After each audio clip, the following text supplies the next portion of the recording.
मैं हूं रेहान तारिक और आप देख रहे हैं दस्तक। मशरिक़ वस्ता एक बार फिर आलमी सियासत के मरकज़ में आ चुका है, जहां ईरान के अंदरूनी हालात, अवामी एहतजाज, माशी बहरान और आलमी ताकतों की मुदाखलत एक पेचीदा लेकिन नहायत अहम मंजरनामा तश्कील दे रही है। ईरान में महंगाई, करेंसी की कदर में मुसलसल गिरावट, बेरोजगारी और आलमी पाबंदियों ने अवामी गुस्से को जन्म दिया है, जिसका इजहार गुज़श्ता दिनों पुरतशद्दुद मुजाहिरों की सूरत में सामने आया। ताहम ये अवामी एहतजाज महज दाखिली अवामिल तक महदूद नहीं रहा, बल्कि आलमी ताकतों बिलखुसूस अमरीका की नज़रें भी इन मुजाहिरों पर जमी रहीं। जैसा कि अमरीकी सियासत में ईरान हमेशा से एक हसास और स्ट्रेटेजिक मसला रहा है, और डोनाल्ड ट्रंप के दौरे सदारत में तो यह हसासियत खुली महाजराई में तब्दील होती चली गई। डोनाल्ड ट्रंप ने अपने दूसरे दौरे हुकूमत में ईरान के साथ जो जारहाना पॉलिसी अपनाई, वो सिर्फ सफारती दबाव या माशी पाबंदियों तक महदूद नहीं रही, बल्कि इसके पीछे एक वाज़ेह हदफ कार फरमाए, और वो है ईरान में हुकूमत की तब्दीली। ट्रंप इंतजामिया समझती रही कि अगर ईरान में जारी मुजाहिरों से फ़ायदा उठाकर अवाम के अंदर अवामी इस्तराब को हवा दी जाए, मुजाहिरीन को अखलाकी, सियासी और नफ्सियाती सहारा दिया जाए और आलमी सतह पर ईरानी हुकूमत को गैर मुस्तहकम दिखाया जाए, तो बिलाखिर यह एहतजाज एक इनकलाबी शक्ल इख्तियार कर सकता है। यही वो सोच थी जिसके तहत ईरान के अंदर होने वाले मुजाहिरों को महज अवामी रद्दअमल की बजाय एक सियासी हथियार के तौर पर देखा गया। इस तनाजुर में डोनाल्ड ट्रंप के बयानात, सोशल मीडिया पर दी जाने वाली धमकियाँ, ईरानी हुकूमत को बराह रास्त वार्निंग्स और मुजाहिरीन की खुली हिमायत इस बात की निशानदेही करती है कि अमरीका ईरान में बराह रास्त जंग की बजाय बिलवास्ता दबाव के जरिए निज़ाम को बदलने की कोशिश करना चाहता है, और डोनाल्ड ट्रंप इस मकसद के तहत किसी तरह ईरानी मुजाहिरीन को हुकूमत की तब्दीली के लिए बतौर हथियार इस्तेमाल करना चाहते थे। यही वजह है कि डोनाल्ड ट्रंप का ईरानी अवाम को अपनी हुकूमत उकसाने की कोशिश करते हुए कहना था कि मुजाहिरीन इदारों का कंट्रोल संभाल ले, क्योंकि अमरीकी मदद जल्द पहुंचने वाली है। अब दरहकीकत डोनाल्ड ट्रंप बखूबी जानते हैं कि ईरान जैसे मजबूत रियासती ढांचे, मुनज़्ज़म सिक्योरिटी इदारों और नज़रियाती निज़ाम को सिर्फ बैरूनी हमले से ज़ेर नहीं किया जा सकता, क्योंकि इराक और अफगानिस्तान के तजुर्बात अमरीका के सामने थे, जहाँ फौजी मुदाखलत के बावजूद मतलूबा सियासी नताइज हासिल नहीं हो सके। इसीलिए ट्रंप इंतजामिया ने ईरान के मामले में एक मुख्तलिफ रास्ता इख्तियार करने की कोशिश की, जिसकी बुनियाद अंदरूनी बगावत के तसव्वुर पर थी। इस हिकमत अमली के तहत अमरीका की बज़ाहिर ये कोशिश थी कि ईरानी अवाम के माशी मसाइल, समाजी बेचैनी और सियासी इख्तलाफात को इस हद तक उभारा जाए कि वो खुद अपनी हुकूमत के खिलाफ खड़े हो जाएं। ट्रंप के बयानात में मुजाहिरीन की बराह रास्त हौसला अफजाई दरअसल एक नफ्सियाती जंग का हिस्सा थी। अमरीकी सदर ने यह तासुर देने की कोशिश की कि मुजाहिरीन के पीछे एक सुपर पावर खड़ी है, जो मुजाहिरीन को न सिर्फ अखलाकी बल्कि मुमकिना अस्करी मदद भी फराहम कर सकती है। अब दूसरी जानिब ईरान अक़वाम मुत्तहिदा में अमरीकी मुदाखलत करता हुआ नजर आ रहा है, जैसा कि अक़वाम मुत्तहिदा में ईरान के सफ़ीर का अपने ख़त में कहना है कि ट्रंप सियासी अदम इस्तेहकाम और तशद्दुद को भड़का रहे हैं। ट्रंप ईरान को खुद मुख्तारी, कौमी सलामती को ख़तरे में डालने के ज़िम्मेदार हैं, और ख़त के मुताबिक अमरीका और इसराइल की कार्रवाइयों से बेगुनाह शहरी जाबहक हो रहे हैं। अमरीकी फ़ौजी मुदाखलत का बहाना तलाश कर रहा है, और फिर अब अमरीका की पॉलिसी का मकसद निज़ाम तब्दील करना है। पाबंदियाँ, धमकियाँ और इंतशार बहाना बनाने के लिए इस्तेमाल हो रहे हैं, लेकिन अमरीका का ये मनसूबा दोबारा नाकाम होगा। अब डोनाल्ड ट्रंप की जानिब से ईरानी मुजाहिरीन को मदद की यकीन दहानी, बज़ाहिर मुजाहिरीन मज़ीद मुश्तइल करने, उन्हें ख़तरात मोल लेने पर आमादा करने और एहतजाज को पुरतशद्दुद रुख देने के लिए की गई। ताहम डोनाल्ड ट्रंप ये भी समझ चुके थे कि महज एहतजाज की बिना पर ईरानी हुकूमत का तख्ता उलटना आसान नहीं। बरतानवी मीडिया समेत कई आलमी इदारों की रिपोर्ट्स में ये बात सामने आ चुकी थी कि ईरान में करेंसी की गिरावट, शदीद महंगाई और मुसलसल मुजाहिरों के बावजूद हुकूमत के गिरने के वाज़े आसार मौजूद नहीं हैं। ईरानी रियासती इदारे बिलखुसूस पासदाराने इनकलाब, अदलिया और सिक्योरिटी फोर्सेस इस हद तक मजबूत है कि वो तवील दबाव के बावजूद निज़ाम को कायम रख सकते हैं। इसी तनाजुर में अमरीकी सदर डोनाल्ड ट्रंप की जानिब से ईरान पर मुमकिना हमले की बातें सामने आई। दरअसल अमरीकी सदर के ये बयानात मुजाहिरीन के लिए महज एक तसल्ली थी, ताकि वो ये महसूस ना करें कि अगर हालात मज़ीद ख़राब हुए तो वो तनहा रह जाएंगे। अमरीका की जानिब से हमले का इंदिया दरअसल एहतजाज को ज़िंदा रखने और शिद्दत देने की एक कोशिश मालूम होती है। बज़ाहिर डोनाल्ड ट्रंप ये चाहते थे कि मुजाहिरीन ये समझे कि अगर वो अपनी हुकूमत के ख़िलाफ़ डटे रहे तो बिलाखिर अमरीकी ताकत उनके हक़ में मुदाखलत करेगी। अब बज़ाहिर ऐसा लग रहा है कि अमरीका का असल हदफ ईरान में अपनी पसंद की हुकूमत का क़याम अमल में लाना है, और इसी मकसद के तहत डोनाल्ड ट्रंप के नुमाइंदा खुसूसी की शाह ईरान के जिलावतन बेटे रज़ा पहलवी से खुफिया मुलाकात का इंकशाफ भी सामने आया है। ये मुलाकात इस बात का वाज़ेह सबूत है कि अमरीका ईरान के मौजूदा निज़ाम के मुतबादल पर भी काम कर रहा है। रज़ा पहलवी को एक मुमकिना सियासी अलामत के तौर पर पेश किया जाना दरअसल ईरान में एक नए लेकिन अमरीका नवाज निज़ाम की अक्कासी करता है। दूसरी जानिब आलमी मीडिया और ईरानी हुकूमत के मुताबिक ईरान में पुरतशद्दुद मुजाहिरों का सिलसिला अब थम गया है, जबकि यह हकीकत है कि इन मुजाहिरीन के और मुजाहिरों के नतीजे में कई जानी और माली नुकसान भी हुए। अमरीकी इंसानी हुकूक की तंजीमों के मुताबिक मुजाहिरों में 2000 से ज़ायद मुजाहिरीन की हलाकत का दावा एक संगीन इंसानी अलमिया है। बहरहाल ये तमाम हक़ाइक़ इस बात को तक़वीयत देते हैं कि डोनाल्ड ट्रंप की हिकमत अमली जो मुजाहिरीन को बतौर हथियार इस्तेमाल करने पर मबनी थी, वो अपने बुनियादी मकसद के हुसूल में फ़िलहाल नाकाम रही है। गो कि एहतजाज ने ईरानी माशरे को हिला ज़रूर दिया, लेकिन रियासती निज़ाम पर उस तरह से असरअंदाज नहीं हो सका। इसके बावजूद यह हकीकत अपनी जगह मौजूद है कि अमरीका मुस्तकबिल में भी ईरान के ख़िलाफ़ इसी नौइयत के बिलवास्ता हिकमत अमली अपनाता रहेगा, क्योंकि बराह रास्त जंग की कीमत बहुत ज़्यादा और नताइज गैर यकीनी है।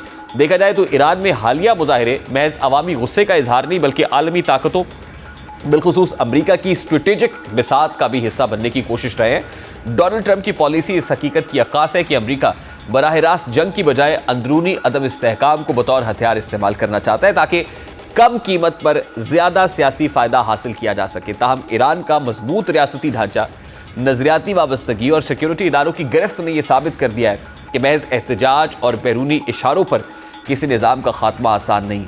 बहरहाल इस तमाम सूरत हाल से यह नतीजा निकाला जा सकता है कि ईरान अमरीका के लिए अब भी एक मुश्किल हदफ है, और आने वाले दिनों में यह कशमकश बराह रास्त जंग की बजाय नफसियाती, माशी और सियासी दबाव की शक्ल में जारी रहेगी, जिसके असरात न सिर्फ ईरान बल्कि पूरे खित्ते पर मुरतब होने का खदशा बाकी रहेगा। इस मुतालिक मजीद भी बात करेंगे। अभी एक ब्रेक लेते हैं, ब्रेक से आएंगे इस कॉन्फ्लिक्ट से मुतालिक मजीद बात करेंगे। इस ब्रेक के बाद हमारे साथ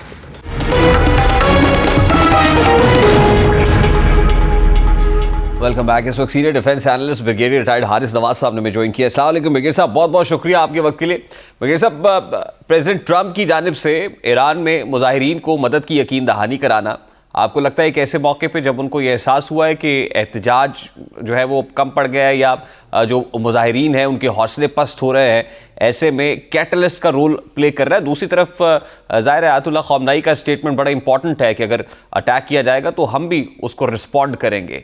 तो there is no doubt about it, Iranians themselves they are very resilient nation, और उन्होंने प्रूव भी किया अपने आप को। तो क्या अभी भी आपको लगता है कि जो ख़तरा था वो टल गया है, या वो जो एक ख़तरे के बादल मंडला रहे थे वो अब छट गए हैं ईरानी सुप्रीम लीडरशिप के सर से? नहीं, मेरे ख्याल में अभी भी मंडला रहे हैं, क्योंकि ये बड़ा डीप रूटेड प्लान करते हैं अमेरिकन और इजरायली जिस तरीके से उन्होंने प्लान किए हैं, अपने लोग भेजे हैं इंतशार फैलाने के लिए, मस्जिदें जलाई हैं, लोगों को उकसाया है, सब कुछ किया है, और अब बड़ी हमदर्दी आ रही है। बेसिकली देखें ना, अगर ये बात है तो जो इसराइल ने पैलेस्टीन के साथ किया गजा में 70-80 हज़ार इनोसेंट मजबूर नहाते औरतें, बच्चे, बूढ़ों को जो जुल्म किया, बच्चों को जो भूखा मारा, पूरा इंफ्रास्ट्रक्चर तबाह किया, उस वक्त इनकी हमदर्दी कहाँ थी? वो एट दैट टाइम क्या इनको उस वक्त नहीं कहना चाहिए कि इधर को जी तुम बंद करो, नहीं तो हम तुम्हारे बम में रहेंगे, तुम गरीब लोगों को मार रहे हैं, उनकी मदद को आ रहे हैं। तो ये थिंक द वेरी क्लियर कि व्हाट आर द डिजाइंस के हैं, but this situation is very grave, इसलिए कि ये हमारे इस रीजन के लिए भी बहुत खतरनाक है, मिडल ईस्ट के लिए बहुत खतरनाक है, और ओवरऑल अगर आप देखें तो जियो पोलिटिकल इन्वायरमेंट के अंदर भी it is not shooting well. और जिस तरीके से वो थ्रेट कर रहे हैं, और अभी आके दोहा में वो अपनी उनके भी बॉम्बर भी पहुंच गए हैं, वो अपनी रिहर्सल भी कर रहे हैं, सब कुछ कर रहे हैं, तो थिंग लुक्स वेरी बैड, और ये होना नहीं चाहिए। I think Pakistan is the only country जिसने बहुत स्ट्रॉन्ग ईरान की फेवर में स्टेटमेंट दिए हैं, बिकॉज हमें बड़ा मैटर भी करता है। ईरान हमारा हमसाया मुल्क है, और वहाँ अगर ये आ जाते हैं, जस्ट सी कि how much we are being encircled, उधर तालिबान, इधर इजरायलीज और अमेरिकन, और इस साइड पर इंडियन बैठे हुए, that situation is very serious. तो इस कॉन्टेस्ट में I think we should pray कि ये ऐसे हालात ना हो। और लेकिन बड़ी खुशगवार हैरत खासतौर पे सऊदीज और गल्फ रीजन की तरफ से जो ईरान के साथ सपोर्ट जाहिर की गई है, वो बड़ी खुशगवार हैरत हुई उसको देख के। तो आपको लगता है कि वो भी एक बैरियर तो है अमेरिका की इंटरवेंशन को लेकर?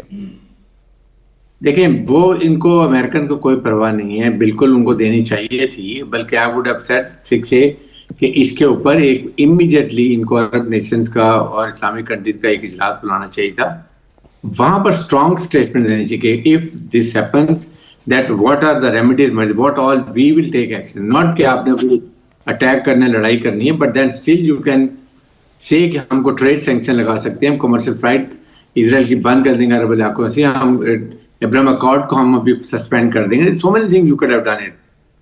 The purpose is to show unity of Islamic bloc, that we are not doing it. और इसलिए वो वन बाय वन आपको आहिस्ता आहिस्ता हड़प करता जाएगा, और ये हमें समझना चाहिए। नंबर 2 बात यह है कि इस वक्त ईरानियन को भी पहले भी सोचने थे, जहां स्टार्ट हुए थे उसी वक्त देखते कि क्या प्रॉब्लम है, दे नो कि ये कहाँ कौन इसके बाद इसको इंस्टिगेट करेगा, तो आपको मैनेज कर लेते। उनकी जो डिमांड थी इमीडिएटली फुलफिल करते, जो अभी आप कर रहे हैं। अगर उनके मेहमान महंगाई की बात कर रहे हैं, वो ईरानियन करेंसी डाउन हो रही है, तो उसको आप एडजस्ट करें। And you should intelligence should have been 100% above all. आपको पता था पहले भी आपके साथ हुआ, जब मोसाद ने और रॉ ने मिलकर आपके साइंटिस्ट को और आपके कमांडर्स को मरवा दिया। तो लाइकवाइज इस वक्त you should be very clear कि कहाँ से इन्फिल्ट्रेट कर रहे हैं, कौन आ रहे हैं, कौन मस्जिदें जला रहे हैं। ये कोई आम मुसलमान तो नहीं कर सकते हैं, कोई भी नहीं करेगा। और अभी भी मेरे ख्याल में ईरान को चाहिए कि जो उनके प्रो इस्लामिक मूवमेंट के लोग हैं वो they should come on the stage, they should speak about in support of Irani government के बारे में कारवीरें और शिद्दत से करें, और उनको डिफ्यूज करें। जो बाकी लोग हैं उनकी जो जायज़ प्रॉब्लम है इमीडिएट एड्रेस करें before they are in trouble. तो I think situation is very serious about it. Definitely यहाँ पे ईरानियन सुप्रीम लीडरशिप को भी अकाउंटेबिलिटी तो करनी होगी कि ये कैसे हुआ है और क्यों हुआ है। लेकिन दूसरी तरफ जाहिर है जहाँ हमने गल्फ रीजन की बात की है, तो चाइना या रशिया की बात करें, China seems to be very silent on this, लेकिन इतलात ये भी हैं कि उन्होंने अपनी बहुत सारे वेस्ट के साथ इन पर्टिकुलर यूएस जो करेंसी है उन्होंने कहा कि अब वो डॉलर के अंदर ट्रेड नहीं करेंगे। तो क्या ये एक पैगाम है यूएस को, और इसके बाद आप देख रहे हैं कि ये बहुत बड़ा इनिशिएटिव लिया है चाइना ने? देखिए, ईरान इस वक्त चाइना का और अमेरिका का बहुत ट्रेड वॉर चल रही है, और बहुत सख्त किस्म की। अगर आप देखें तो जिस तरीके से वहां से ईरान लेता था, ये चाइना 90% ऑयल वेनेजुएला से और उसके बाद बाकी ममालिक से, क्यूबा, कोलंबिया, मैक्सिको से ऑयल ले रहा है। फिर ईरान से वो मैक्सिमम ऑयल ले रहा था। तो अब अगर वो यहाँ पर अमेरिकन इन्फ्लू आके वो इस ऑयल को स्टॉप कर देते हैं तो China will have energy problem उसके हो जाएंगे। पर्पज भी उनका यही है कि चाइना को एनर्जी के हिसाब से स्ट्रैंगुलेट करें और उसके बाद अपनी मर्जी से उनको ऑयल सप्लाई करें। उस पर वो अब ज़ाहिर है कि कीमत भी फिक्स करेंगे और करेंगे। But China is not doesn't want to go for any conflict, they want economic prosperity. वो इकोनॉमिक स्टेट सैंक्शन लगाएंगे, वो पेट्रो डॉलर के बजाय वो आ जाएंगे अपनी करेंसी में करेंगे, डील करेंगे। और वो उससे ये होगा कि अमेरिका को बहुत बड़ा धचका लगेगा डॉलर्स का, क्योंकि अमेरिकन इसके बहुत सेंसिटिव है। इवन वेनेजुएला में भी यही प्रॉब्लम आ रही थी, लिबिया ने भी यही शुरू किया था, इराक ने भी जहाँ जहाँ जिसने शुरू किया उस मन को उन्होंने ख़त्म करके रख दिया। और अब तो ईरान भी ये सोच रहा हो, तो उनकी policy is very clear. Dollars को वो नहीं हिलने देंगे, बिकॉज डॉलर्स पे डील होगी तो then they are doing all this world में सुपर पावर बने हुए हैं। इस कॉन्टेक्स्ट में इसको देखने की जरूरत है। ठीक, लास्टली बीर साहब, naturally Iran is not Venezuela, और ज़ाहिर है रीजन के लिए भी ईरान बहुत ज़्यादा इंपॉर्टेंट है। इन पर्टिकुलर फिर पाकिस्तान को लेके आप क्या सिग्निफिकेंस देखते हैं कि वहाँ पर जो कुछ हो रहा है और अमेरिका का जो रोल वहाँ पे है, उसके बाद पाकिस्तान को कहाँ खड़ा हुआ देखते हैं आप? देखें, ईरानियन आर रेजिलेंट, उन्होंने पहले भी बड़ा शो किया। अभी मैं आई वुड से कि the day American really say कि we are coming, that is the time the whole nation of Iran should stand together and they should say we will not accept anybody coming from outside and deciding what government we have to have. This is Iranian people's right, और वो अपनी मर्जी के लिए election करवा लें, जमहूरियत लें, whatever they wanted, but nobody should interfere. ये बहुत ज़रूरी है, क्योंकि ईरान अगर यहाँ पर डिवाइड हो गया दो ग्रुप्स के अंदर, तो then it's a very dark day for Iran के लिए, बहुत प्रॉब्लम हो जाएंगी। और पाकिस्तान के लिए बहुत ख़तरनाक हो। आप ये देख लें कि सीस्तान प्रोविंस ऑफ ईरान अगर वहाँ तक आके इजराइल और का एक्सेस हो जाता है और उनकी मर्जी की हुकूमत आ जाती है, और वहाँ पर वो जाके अपनी कुछ चीज़ें मॉनिटरिंग की भी ले आते हैं। आज just taking very Balochistan, and Balochistan is full of मादनियात, फुल ऑफ। तो आप ये देख लें उससे क्या इसका इम्पैक्ट होगा, गवादर पोर्ट को क्या इफेक्ट होगा, सीपे को क्या इफेक्ट होगा। उधर वहाँ पे इजरायलीज होंगे, इधर तालिबान आपके खिलाफ हुए हैं, इस साइड पे चाइना, इंडिया ईस्ट में बैठा हुआ, we are all encircled from that side. तो पाकिस्तान को इस वक्त बहुत ही, Pakistan is playing a very good card कि वो ओपनली चाइना ईरान को सपोर्ट कर रहा है। और even we should be in touch with American because they listen to field marshal की बात समझते हैं। He should have to explain कि व्हाट आर द इम्प्लीकेशन इस रीजन के अंदर होंगी, इससे क्या प्रॉब्लम होगी। ईरान इज नॉट वेनेजुएला, और Iran is not Gaza, Palestine नहीं है। They are not going to take it that easy. तो मेरे ख्याल में इन चीज़ों को समझने की जरूरत है। बहुत बहुत शुक्रिया ब्रिगेडियर डाइट हारिस नवाज साहब, सीनियर डिफेंस एनालिस्ट हमारे साथ मौजूद थे। लेते हैं ब्रेक के बाद वापस आते हैं।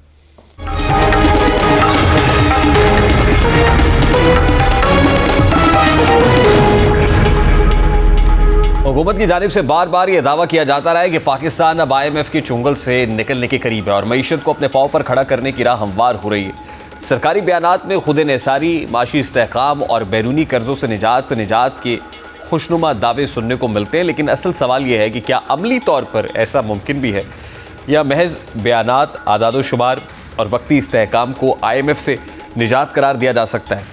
अगर ज़मीनी हक़ाइक़ का बग़ौर जायज़ा लिया जाए तो तस्वीर खासी मुख्तलिफ और तशवीशनाक नज़र आती है।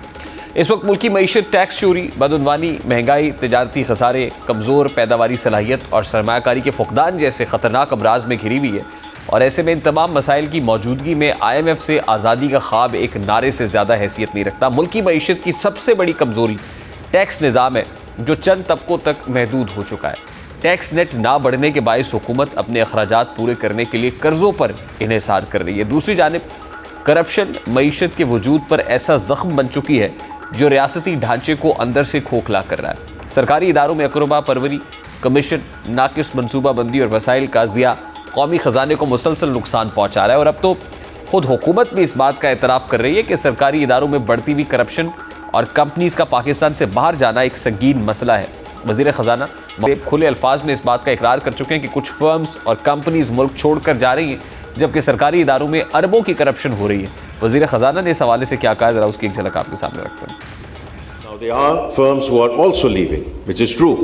और उसमें हमें एक्नॉलेज करना चाहिए कि अगर टैक्सेशन हाई है या एनर्जी कॉस्ट हाई है या उसकी फाइनेंसिंग कॉस्ट है, all this moving in the right direction, those have been real issues. अब वज़ीर ख़जाना का ये एतराफ़ महज एक बयान नहीं बल्कि एक ख़तरे की घंटी है। किसी भी मुल्क से कंपनीज़ का निकल जाना इस बात की अलामत होता है कि वहाँ कारोबारी माहौल गैर यकीनी, महंगाई और गैर फिर ज़ाहिर गैर महफूज कंड्यूसिव एनवायरनमेंट नहीं है। सरमाया हमेशा वहाँ जाता है जहाँ इस्तेहकाम होता है, मुनाफा और तहफ़्फ़ुज़ नज़र आए। अगर यही सरमायाकार मुल्क से बाहर जाएँ तो इसका मतलब यह है कि सरमायाकारों का एतमाद मुतज़लज़ल हो रहा है और कंपनीज़ के मुल्क छोड़ने के असरात नहायत गहरे होते हैं। सबसे पहले रोज़गार के मौक़े मुतासर होते हैं, जिससे बेरोज़गारी में इजाफा होता है। सनअती सरगर्मियाँ कम होने से टैक्स आमदन घटती है, ज़र मुबादला की आमद मुतासर होती है और मईशत का पहिया मज़ीद सुस्त पड़ जाता है। इसके साथ साथ नई गैर मुल्की सरमायाकारी भी रुक जाती है, क्योंकि सरमायाकार पहले से मौजूद कंपनीज़ के इनखिला को एक मनफी इशारा समझते हैं। डॉक्टर शाहिद हसन सिद्दीकी मुमताज़ इस वक्त हमारे साथ मौजूद है। अस्सलाम वालेकुम डॉक्टर साहब, बहुत बहुत शुक्रिया आपके वक्त के लिए। डॉक्टर साहब, फाइनेंस मिनिस्टर का जो स्टेटमेंट है, बल्कि एतराफ़ है कि जो गैर मुल्की कंपनीज़ है वो पाकिस्तान छोड़कर जा रही हैं, तो जाहिर है हम तो ऑलरेडी फॉरेन डायरेक्ट इन्वेस्टमेंट की तरफ देखते हैं, लेकिन इस तरह के स्टेटमेंट से और फिर इस तरह के अमाल से कि जहां हुकूमत खुद एक्नॉलेज कर रही है, आपको क्या लगता है सर कि कंड्यूसिव एनवायरनमेंट नहीं है FDIs के लिए, कंपनीज़ के लिए कि वो यहाँ पे काम करें? इसी वजह से उनको पाकिस्तान छोड़ के किसी और जगह जो है वो सहारा ढूंढना पड़ रहा है? सर बहुत शुक्रिया आपका। देखिए, बात ये वज़ीर ख़जाना ने सिर्फ आधा सच बोला है, क्योंकि उन्होंने ये नहीं कहा कि सरमाए का फरार भी तो यहाँ से हो रहा है। पाकिस्तानी बैंक्स में पैसा रखने के बजाय, क्योंकि वहाँ 45% टैक्स है मुनाफे पर, तो वो पैसा बाहर भेज रहे हैं। तो जब मुल्की सरमायाकार बाहर भेजेंगे, मुल्की और जो सरमायाकार हैं वो सनतों के बजाय स्टॉक एक्सचेंज में लेके जाएंगे। तो मुझे तो ऐसा लगता है कि वज़ीर ख़जाना ने ये जो बयान दिया है ये बहुत सोची समझी हिकमत अमली के तहत है, और अगर आप बारीक बीनी से देखें तो बिल्कुल वाज़े तौर पे नजर आता है कि वो ये कह रहे हैं कि हमारा कोई इरादा नहीं है कि पाकिस्तान में जो बुनियादी खराबियां हैं, जिनका उन्होंने जिक्र करना भी मुनासिब नहीं समझा, असल खराबियां उन्होंने नहीं बताई हैं, वो छुपा ली हैं, तो वो ये कह रहे हैं कि हम वो इस्लाहात करने के लिए तैयार नहीं हैं। बिल्कुल वाज़े तौर पर उन्होंने ग्राउंड हमवार करने की कोशिश की है कि निजकारी तेज कर दी जाए। उन्होंने ग्राउंड हमवार किया है कि अवाम तैयार रहें कि उन पर टैक्सों का बोझ डाला जाएगा। उन्होंने ताकतवर तबकों को इंडिकेट कर दिया है कि हाँ जी, टैक्सों के रेट भी ज़्यादा हैं, बिजली के नर्ख भी ज़्यादा हैं, तो अब हम आपको बरात देंगे। यानी अशराफिया की मईशत, ताकतवर तबकों को बरात, अवाम पर टैक्सों का बोझ और निजकारी और इस्लाहात ना करना, ये बुनियादी चीज़ें हैं। इसको मैं आपको सबूत पेश करता हूँ जो मैं बातें कर रहा हूँ। नंबर एक, हमारे वज़ीर आज़म शहबाज शरीफ साहब ने ये फरमाया कि टैक्सों की जो इस्तेदाद है FBR की, उससे वो 15,000 अरब रुपया कम वसूल कर रहा है, वजीर आजम कह रहे हैं। तो वो उस 15,000 की बात करने के बजाय जो मसाइल की जड़ है वो 1,000 अरब की बात कर रहे हैं। अरे भाई, जब ये 15,000 अरब कम वसूल हो रहा है, उसी की वजह से आपने ऊंची शरह से जनरल सेल्स टैक्स लगाया 18%। अगर ये वसूल हो जाए तो आप उस 18 को 7.5 पे ले आए। इसीलिए आपने पेट्रोलियम नेवल भत्ता लगा दिया, वो भी खत्म हो सकता है। बिजली और पेट्रोल के बिजली के नर्ख, गैस के नर्ख तो इसलिए ज्यादा है कि पैदावारी लागत ज्यादा है, बिजली चोरी हो रही है, हुकूमत गैस चोरी हो रही है, ट्रांसमिशन डिस्ट्रीब्यूशन के लॉसेस हैं, हुकूमत इस्लाहात करने के लिए तैयार नहीं है। तो डॉक्टर साहब, इसका मतलब तो ये है कि एक सोची समझी प्लानिंग के तहत माहौल पैदा किया जा रहा है कि जिसमें अशराफिया को फायदा पहुंचाया जाए, आम आदमी को मजीद टैक्स बर्डन किया जाए और फिर जो प्राइवेटाइजेशन का अमल है उसको मजीद तेज किया जाए, आप ये कह रहे हैं? बिलाशुबा आपने बिल्कुल सही कहा, लेकिन उसके साथ ये भी कोशिश है कि जो बैरूनी अशराफिया है जिसमें अमेरिका और IMF शामिल हैं, वो चाहते हैं कि पाकिस्तान अपने असासे बेचे, पाकिस्तान IMF के प्रोग्राम में रहे। तो मुझे तो ऐसी एक हिकमत अमली नजर आ रही है कि हुकूमत इस साल के आखिर तक ये ऐलान कर सकती है कि हम IMF के प्रोग्राम से बाहर आ गए, क्योंकि 2027 में तो ख़त्म ही हो रहे हैं, और उसके बाद फिर एक मरतबा IMF के पास जाएंगे। ये माजी में भी होता रहा है। तहरीक इंसाफ ने तो आपको पता है कि 20 महीने तक IMF का प्रोग्राम मुअत्तल रखा। इससे पहले भी हुकूमतें IMF के प्रोग्राम का वक्त से पहले आने का ऐलान कर चुकी हैं। तो ये एक पॉइंट स्कोरिंग होगी कि देखिए जनाब, हम तो IMF के प्रोग्राम से बाहर आ गए इस साल के आखिर तक, और फिर एक मरतबा फिर दोबारा बड़े कब्जे के लिए जाएंगे। तो ये जो हिकमत अमली है कि मेरा सिर्फ कहना ये है, स्ट्रक्चरल इस्लाहात पाकिस्तान में टैक्सों में, तवानाई में और बैंकों में, क्योंकि सारी तबाही आई है बैंकों की निचकारी से। निचकारी नाकाम हुआ है, मैं अभी आपको साबित कर दूंगा। अगर ये निचकारी नहीं करते तो ये तबाही नहीं आती। मैं आपको अभी साबित कर रहा हूँ, जरा से मुझे आप इजाजत दें 2 मिनट। देखिए, बैंकों की निचकारी हो गई। 80% डिपॉजिट उन बैंकों के पास हैं जो पाकिस्तानी नहीं है, उनके मालिकान। अब उन्होंने क्या किया कि जून 23 में आप चले जाएं, जून 23 में उन्होंने करोड़ों खातेदारों को बचत को मुनाफा दिया था 20.5%। अब दिसंबर में 25 में उन्होंने दिया है 9%। आप ये देखिए कि अगर 20,000 अरब रुपए के डिपॉजिट हैं, उस पर 20.5 के बजाय जो कि जून 23 में दिया गया था, अब 9% पर आप ले आए, तो कई हजार अरब रुपए आपने इन लोगों के हड़प कर लिए। तो वो बचतें नहीं कर रहे, उसकी वजह से कर्जों पर निसार बढ़ रहा है। फिर जो लोग बैंकों में पैसा रखते हैं ज्यादा, उसको जो मुनाफा मिलता है उस पर 45% टैक्स लगा दिया। दुनिया में कहीं नहीं होता। अब वो ये कर रहे हैं कि जी उस पैसे को बैंकों में रखने के बजाय बाहर भेज रहे हैं, डॉलराइजेशन कर रहे हैं। तो ये पॉलिसी है सरमाए का फरार, बचतों को कम करना, स्ट्रक्चरल इस्लाहात से परहेज। क्यों? क्योंकि अब ये जो 15,000 अरब वज़ीर आज़म साहब ने बताया था, पाकिस्तान की पार्लियामेंट, पाकिस्तान की सूबाई असम्बलियाँ, पाकिस्तान की वफाकी काबीना, पाकिस्तान की सूबाई काबीना, वजीर खजाना खुद तैयार नहीं है उन इस्लाहात के लिए कि ये 15,000 अरब रुपया वसूल करें। और अगर आप सूबों का मिला लें तो ये बनता है 25,000 अरब रुपया सालाना। ये है आपकी खराबी।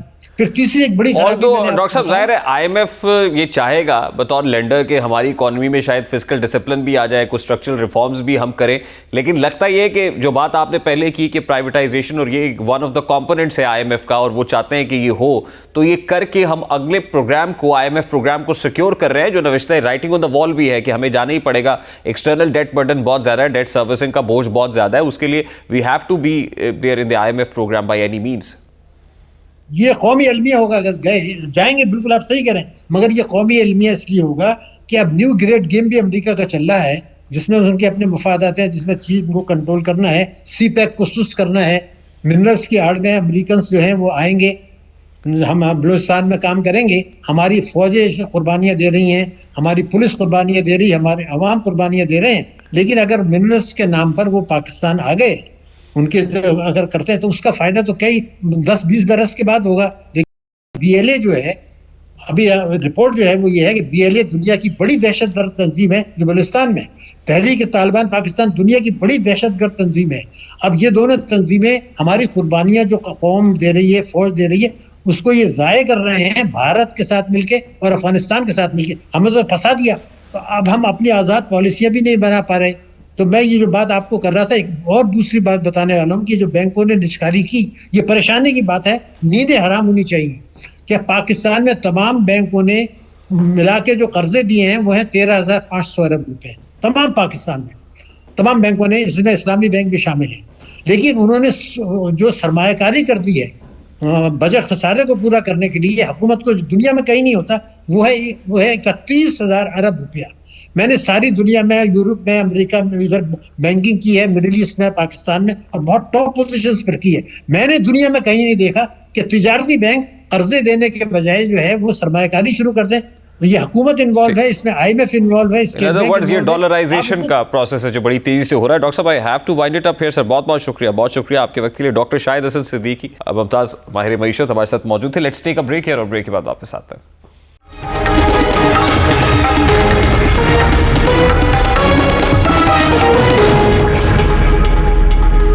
खैबर पख्तूनख्वा हुकूमत ने सूबे में गाड़ियों के लिए फैंसी और यूनिक नंबर प्लेट्स मुतारिफ कराने का अहम फैसला कर लिया है, जिन्हें नीलामी के जरिए फरोख्त किया जाएगा। इस नीलामी में सदर मुमलिकत आसिफ अली जरदारी, नवाज शरीफ और बानी PTI समेत दीगर मारूफ सियासी और कौमी शख्सियात के नामों पर मुश्तमिल नंबर प्लेट्स भी शामिल होंगी। मीडिया रिपोर्ट्स के मुताबिक सियासी और कौमी शख्सियात के नामों पर मुश्तमिल इन फैंसी और यूनिक नंबर प्लेट्स की नीलामी 27 जनवरी 2026 को नेशनल हॉल पेशावर में मुनक्किद की जाएगी और इन नंबर प्लेट्स की बोली का आगाज़ 10 लाख रुपए से होगा और सबसे ज़्यादा बोली देने वाले को अपनी पसंदीदा शख्सियत के नाम की नंबर प्लेट अलॉट की जाएगी और फिर मरहलावार दीगर कौमी क़यादत, मारूफ शख्सियात, इलाकों और अक़वाम के नामों पर मुश्तमिल नंबर प्लेट्स भी नीलामी में शामिल की जाएंगी। अब सवाल ये है कि आम नंबर प्लेट्स और फैंसी या यूनिक नंबर प्लेट्स में क्या फ़र्क होता है। तो आम नंबर प्लेट्स एक तयशुदा तरतीब के तहत जारी की जाती है जिनमें हुरूफ और नंबर शामिल होते हैं। इसके बरक्स फैंसी नंबर प्लेट्स ख़ास नंबर्स, नाम या अल्फाज पर मुश्तमिल होती हैं जो गाड़ी को आम गाड़ियों से मुनफरिद बनाती है। और वैसे भी मुल्क में पहले ही ख़ास नंबर्स का रुझान मौजूद है और खैबर पख्तूनख्वा हुकूमत ने इसी रुझान को एक बाकायदा और कानूनी निज़ाम के तहत लाने का फ़ैसला किया। अब अहम सवाल यह है कि खैबर पख्तूनख्वा हुकूमत का ये इक़दाम क्यों ज़रूरी है और वो क्यों ये इक़दाम उठा रही है। इसकी बुनियादी वजह माली है। दर हकीकत फैंसी नंबर प्लेट्स की नीलामी एक ऐसा ज़रिया है जिससे हुकूमत बगैर नए टैक्स लगाए आमदन हासिल कर सकती है, क्योंकि ये नीलामी रज़ाकाराना बुनियाद पर है, इसलिए इसका बोझ आम शहरी पर नहीं पड़ता, बल्कि इसकी ख़रीदारी में सिर्फ वो लोग हिस्सा लेते हैं जो माली हैसियत और फैंसी नंबर प्लेट्स का शौक़ रखते हैं। दूसरी बड़ी वजह आवाम में बढ़ता हुआ शौक़ और रुझान है। बड़ी और महंगी गाड़ियों के मालिकान अपनी गाड़ी को मुनफरिद शनाख्त देना चाहते हैं। माजी में इस शौक़ के बाइस गैर कानूनी तरीक़ों से नंबर प्लेट्स हासिल करने के वाक़यात भी सामने आते रहे।